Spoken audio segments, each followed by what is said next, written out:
Avec vous, Faiza Younsi. Bonjour. Bonjour. Faiza, on a vu à l'instant ces images en direct de Volodymyr Zelensky qui est donc arrivé à Bruxelles alors que les 27 doivent justement trancher sur la mobilisation des avoirs russes gelés en Europe. Et c'est un serpent de mer depuis le début de la guerre en Ukraine. Ah oui, il y a un pactole de 235 milliards d'euros d'avoirs russes gelés qui dorment pour l'essentiel en ce moment même à Bruxelles. Ils sont chez Euroclear, une société de dépôt de fonds. Alors, d'où viennent ces 235 milliards? 210 appartiennent à la Banque centrale de Russie.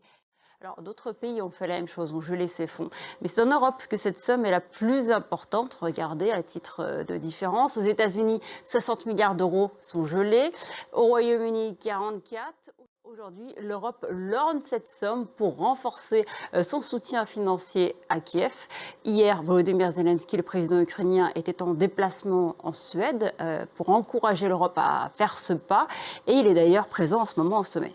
Alors, ces avoirs sont gelés concrètement. Est-ce que ça veut dire que l'Europe peut en disposer pour aider l'Ukraine? Et c'est pour ça que ça divise. Et c'est là que ça se corse. Le gel d'avoir se fait dans un cadre légal bien précis. Et c'est d'ailleurs déjà contesté par la Russie qui considère qu'il s'agit d'un vol. Elle se tient prête à attaquer en justice si c'est bien été saisi. Geler des fonds ne veut pas dire confisquer.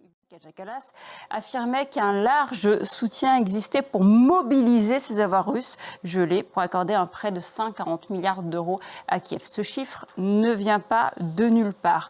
Ces fonds gelés sont des titres de dette. 185 sont arrivés à échéance. C'est de l'argent disponible entre guillemets. 45 sont déjà utilisés pour aider l'Ukraine, donc 140 restants. Mais il y a un pays qui s'interroge et qui est plus vulnérable sur cette question. Rappelez-vous, ces fonds sont stockés à Bruxelles, en Belgique, au sein de l'établissement financier Euroclear. Eh bien, la Belgique, aujourd'hui, elle veut des garanties. Elle veut que l'Union européenne soit solidaire en cas de pépin. Elle ne veut pas se retrouver seule face à la Russie en cas de représailles et s'il y avait des poursuites judiciaires. La France également réticente.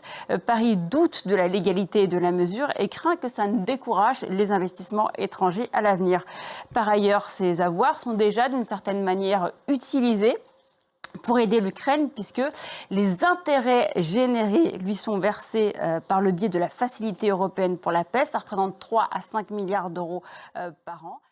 Enfin, si les fonds sont saisis, ça pourrait créer un précédent. Des pays comme la Chine, l'Inde ou l'Arabie saoudite regardent ça de près parce qu'ils pourraient retirer leurs investissements d'Europe pour ne pas avoir à subir un jour le même traitement. Alors, Volodymyr Zelensky, on l'a vu, il est présent donc, lors de ce sommet pour obtenir de l'aide. 140 milliards d'euros. Qu'est-ce que ça représente finalement à l'échelle des besoins ukrainiens? Oui, et avant de fouler le sol belge aujourd'hui, il était hier en Suède pour annoncer un accord sur les armes. Faiza Younsi pour la chronique Écho. Merci Faiza.